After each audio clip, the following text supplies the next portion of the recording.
All right. So like I said, your diaphragm, every time you breathe in, your diaphragm is going to contract downward. And that contraction, when it goes downward, is going to make that negative pressure, which will suck the oxygen, the air in, which has the oxygen in it. So you can breathe it and it can go down into your alveoli. So it says here, during normal respiratory cycle, diaphragm and other parts of the body work together to inhale and exhale. So apart from the diaphragm, what other main muscle is used during normal respiration? Anybody can answer this.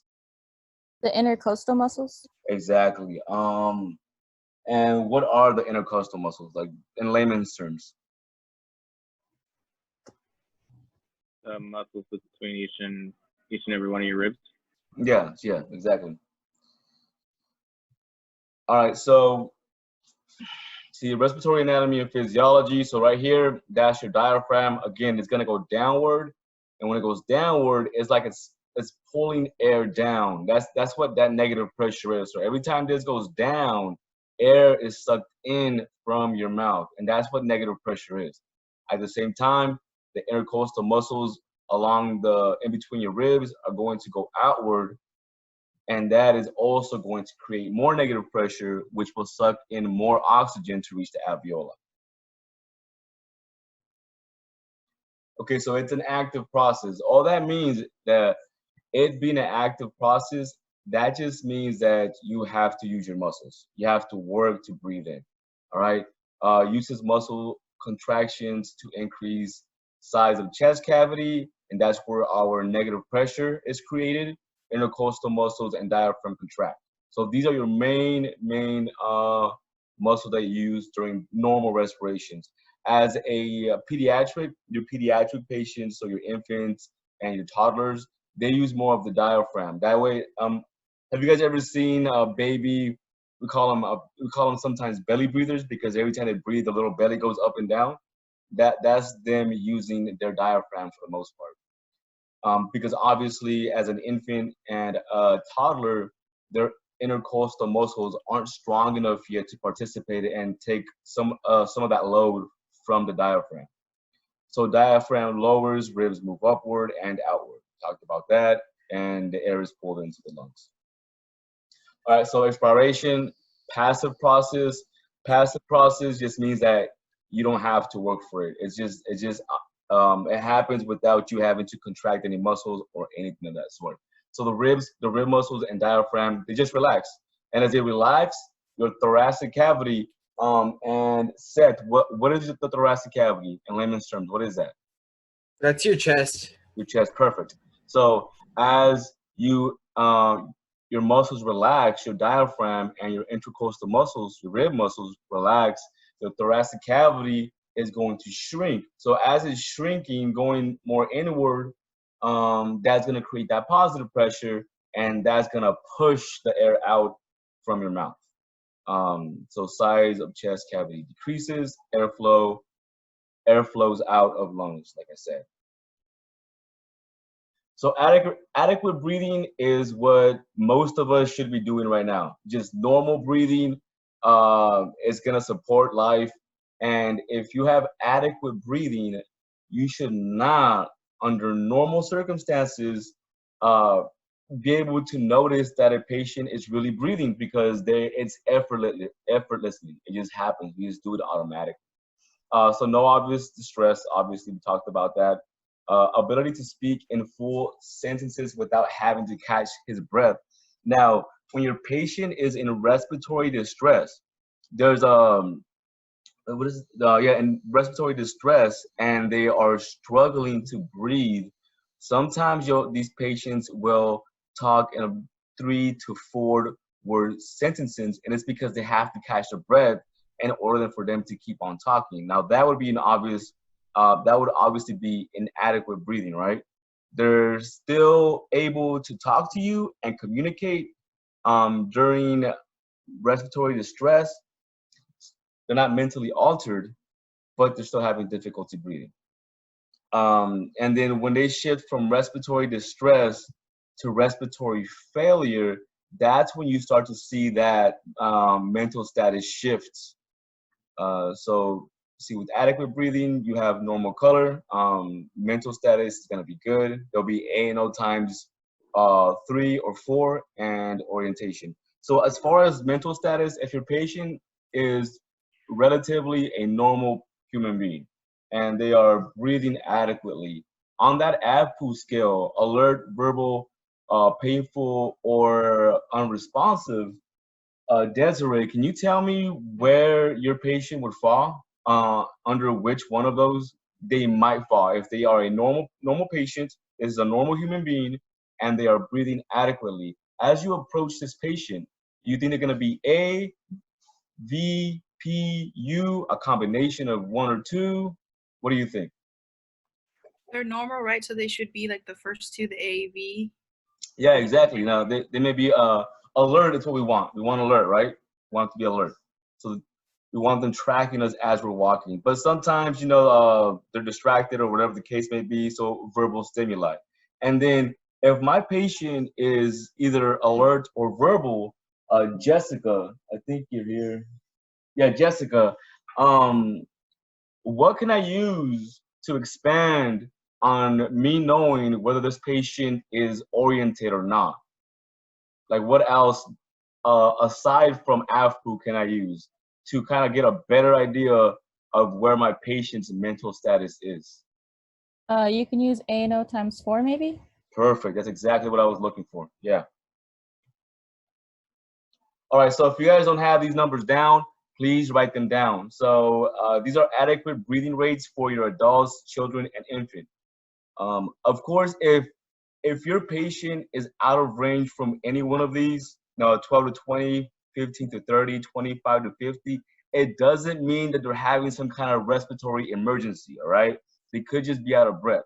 So don't just take the numbers don't just take the numbers into consideration. Also take your patient's mental status, what they're doing, the condition, the environment, all that plays a factor, and you deciding on whether your patient's breathing is actually adequate or not, all right? These numbers aren't just gonna tell you by themselves. And that makes sense, right? I mean, it's common sense. Like, yeah, they might be breathing 30 per minute, it's an adult, but they might have just gone for a jog and they're talking to me just fine. So I'll give you guys a few seconds, write these down. If you don't know them, you have to at least have an idea of the range. Of course, rhythm usually is regular. Again, environmental factors play into that, but it's gonna be a regular rhythm. Breath sounds normally presents present and equal. So when they're saying this, breath sounds normally present and equal, we're talking about when you're auscultating the patient. Who here can tell me what that means? What is auscultating? What does that mean? Listening? Listening, yeah. Is Andrew here? I think Andrew's the one with the iPad, right? It's the iPad? Yeah. Yeah, and can you break that down for me more? We're listening when we're auscultating, but break it down just a little bit more. It's when you put the stethoscope to the front of the patient and to the back to hear for lung sounds. Yes, exactly. So we're listening to the lung sounds with a stethoscope. That's what we're talking about. Okay, so now we're shifting to inadequate breathing. So obviously, inadequate means it's not good enough to support life. So breathing is not sufficient to support life. So the rate is out of normal range. So again, if it's your adult patient, they're breathing below 12 per minute or above 20 per minute. Again, take the patient's condition into consideration, not just the number. Irregular, rhythmic. So whenever you have irregular breathing, usually, and obviously there's a whole bunch of different scenarios out there, but usually from my experience, these patients that have irregular rhythm, usually it's either going to be some kind of head issue, head trauma, or some kind of thoracic cavity trauma, which causes the abnormality. Okay, do you guys have any questions about that? Irregular rhythm? No, okay. So also, as far for inadequate breathing, you have diminished or absent lung sounds. Diminished just means that they're barely even breathing. Their chest cavity, the thoracic cavity, the intercostal muscles, and the diaphragm are not contracting good enough to create that negative pressure to suck that air in. So that's what diminished means. It means that they're just not breathing enough. They're not creating enough capacity, I guess, in their chest to have that air sucked in. And absent lung sounds is just what follows after diminished lung sounds. Obviously, they're not going to be breathing. Poor tidal volume. So again, poor tidal volume is pretty much the exact same thing as diminished lung sounds, because if you have diminished lung sounds, you have poor tidal volume. So diminished lung sounds means that you have poor tidal volume, because who can tell me what tidal volume is? What is tidal volume by itself when talking about the respiratory system?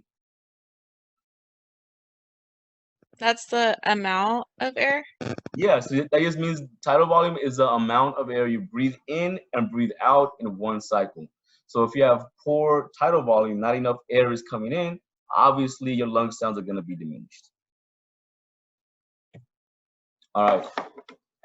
So we talked about this before again in our anatomy and physiology chapter, and that is that the difference between pediatric patients versus adult patients. Their mouth structure is made to where they can have objects obstructing the airway much easier than a patient. So like how it says here, smaller airway, easier to obstruct. The tongue is larger than the oral cavity in proportion to us adults. So as we get bigger, this is the best way to kind of maybe remember it, right? It's just kind of like in layman's terms, just simplifying everything. So a good way to think of it is that as you get older, after a certain age, your tongue doesn't grow, but your mouth continues to grow, the actual oral cavity. So in proportion, pediatrics have a bigger tongue than their mouth. Adults have a smaller tongue than their mouth. That's just an easy kind of way to kind of put it for some of you guys. What? What was that? You all right? My bad, we're good.